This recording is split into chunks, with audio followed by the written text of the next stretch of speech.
दुनिया की सभी प्यारी बहनों को मेरा प्रणाम। आज का मेरा विषय है सुधा मूर्ति समाज सेविका। महिलाएं हमेशा से प्रेरणा की स्रोत रही हैं और सामाजिक परिवर्तन की उत्प्रेरक भी। ऐसा ही एक नाम सुधा मूर्ति का है। सुधा मूर्ति का जन्म 19 अगस्त 1950 में कर्नाटक के शिवांग में एक डॉक्टर परिवार में हुआ। उनकी मेहनत और प्रतिबद्धता इस बात से साबित होती है जब वो बीटेक और एमटेक में टॉपर के रूप में उभरी और स्वर्ण पदक प्राप्त किए। वे भारत की पहली महिला इंजीनियर थी।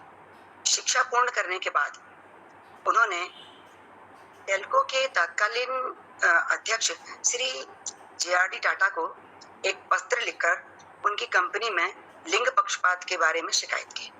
उसके बाद उन्होंने तुरंत साक्षात्कार के लिए उन्हें बुलाया गया और टाटा ऑटो इंजीनियरिंग जो कि भारत की सबसे बड़ी कंपनी थी उस वक्त में काम पर रख लिया गया। उसके बाद उन्होंने दी वॉलचंद ग्रुप ऑफ इंडस्ट्रीज में भी काम किया। सुधा उद्यमी, परोपकारी और लेखिका होने के साथ साथ उन्होंने गरीब बच्चों की शिक्षा को सुविधा प्रदान करने और इंफोसिस की सफलता के लिए उन्हें बहुत सम्मानित हैं। उनके जो परोपकार के कार्यों में एक वैश्विक पहचान उन्हें अपनी हासिल की है। 1996 में उनके पति श्री नारायण मूर्ति जी ने एक कंपनी खोलने का प्रस्ताव सुधा मूर्ति के समक्ष रखा।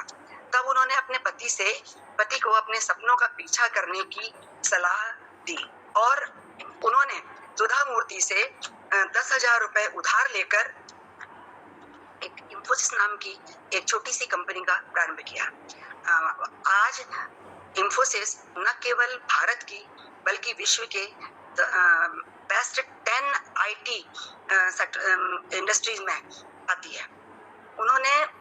उसी वक्त उन्होंने एक सार्वजनिक धर्मार्थ ट्रस्ट की भी स्थापना की और उस ट्रस्ट के द्वारा उन्होंने जितनी भी ये प्राकृतिक आपदाएं आती हैं उनमें काफी उन्होंने सहयोग किया, करती रहती हैं, वो अभी भी कर रही हैं और बच्चों की शिक्षा में उनका बहुत बड़ा सहयोग रहा है।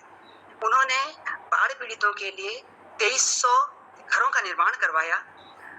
विद्यालयों में उन्होंने 7,000 पुस्तकालय, जितने भी सरकारी विद्यालय हैं उन्होंने कर्नाटक में उन्होंने सब में पुस्तकालय और 16,000 सार्वजनिक शौचालयों का निर्माण उनके द्वारा करवाया गया। सुधा मूर्ति एक सामाजिक कार्यकर्ता, इंजीनियर और संवेदनशील शिक्षक होने के साथ साथ वह एक बहुत अच्छी लेखिका भी है।